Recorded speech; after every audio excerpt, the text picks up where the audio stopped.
And Shalom, all praises, glory, and honor unto Yahweh, Ba'ashem, Yahweh Shai, Ba'ashem, Akakadash.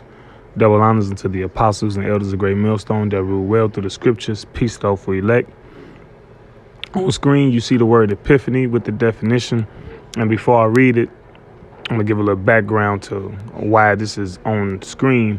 I was at work and I had an epiphany just of how much my family hates me, you know, like my family as far as like the family I was born into, you know, and I was just like, you know, you kind of, you know, you after being in the truth for a while, you know, I've been in the truth for a small while, you know,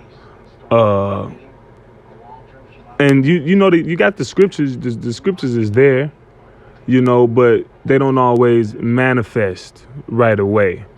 And when I was at work, just thinking about it, I just had an epiphany, and I'll read the definition now. It says a usually sudden manifestation or perception of the essential nature or meaning of something, an intuitive grasp of reality through something such as an event, usually simple and striking, an illuminating discovery, realization, or disclosure. And it just happened like that. Like they really see. The world hates the truth.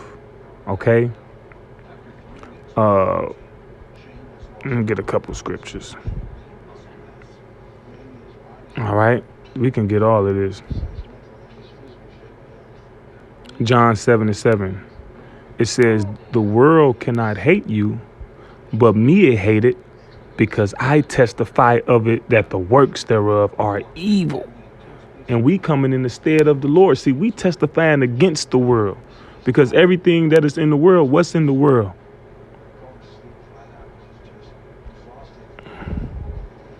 First John 2:16. For all that is in the world, the lust of the flesh and the lust of the eyes and the pride of life is not of the Father, but is of the world. See, respect for the Lord ain't in the world.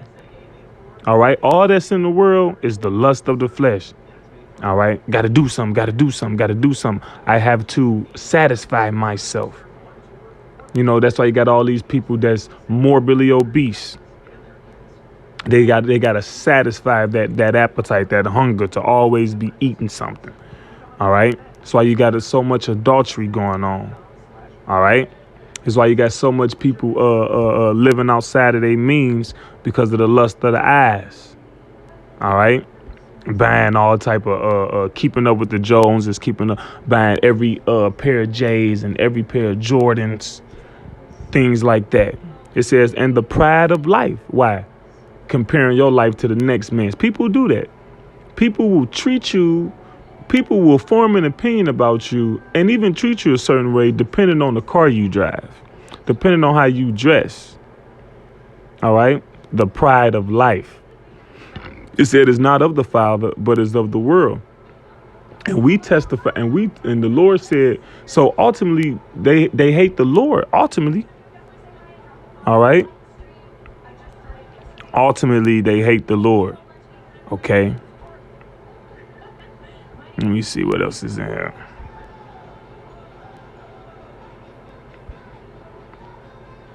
Right. I'm going to read that in a second. Ultimately, they hate the Lord because like we just read in John 7:7, said they hate me because I testify against it. All right.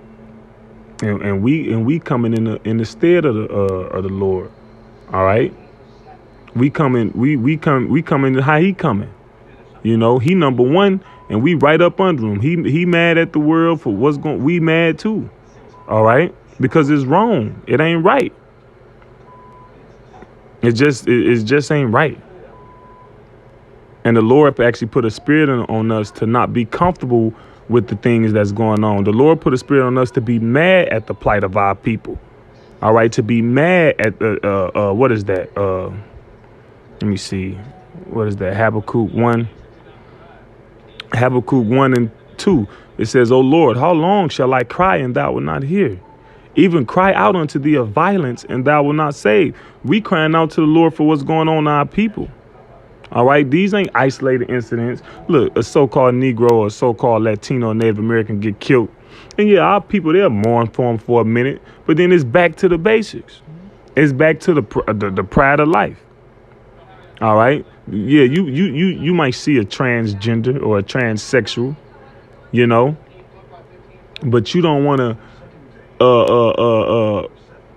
feel too much some type of way.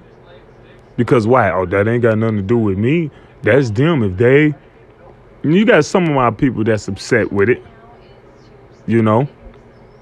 But for the most part, people, oh, well, that's them. If they doing what they, you know, if they ain't hurting nobody, that's them. I don't care. It don't affect me. But the scripture says, you're supposed to handle things like that immediately, so you can put evil from you. Okay.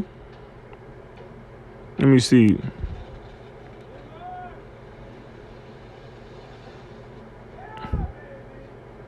Deuteronomy 17 and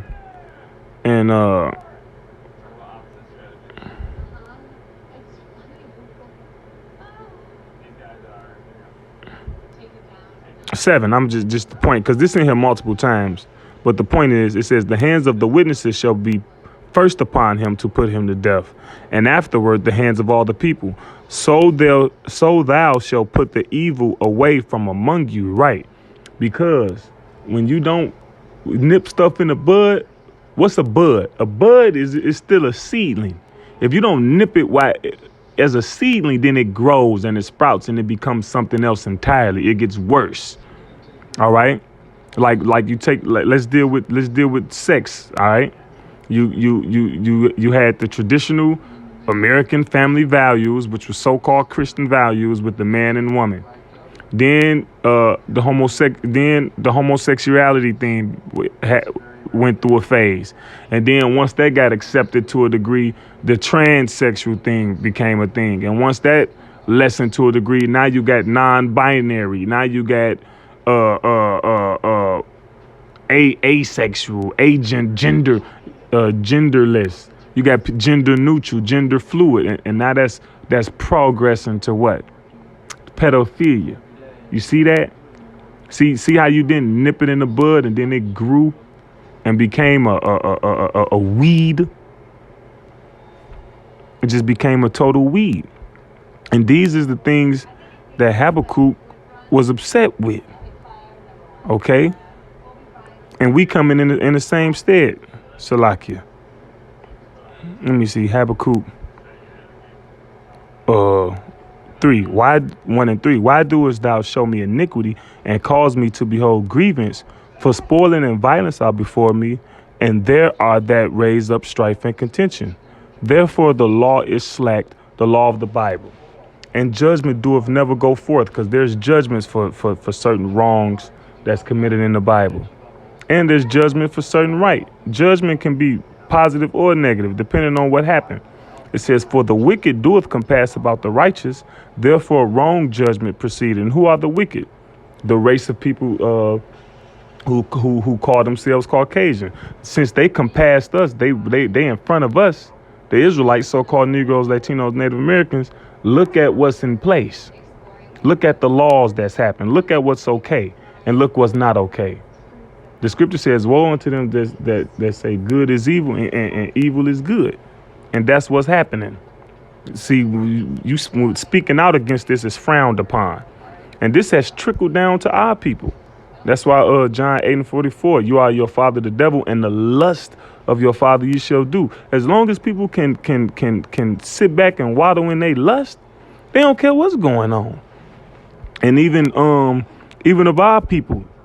All right, you got they put so-called Negroes, Latinos, and Native Americans in certain positions. You know, they give them certain position of authority. And why do you think that is? Because they gon' Shalaki. And why you think that is? Because they gonna do the will of their father, which is their father is the devil.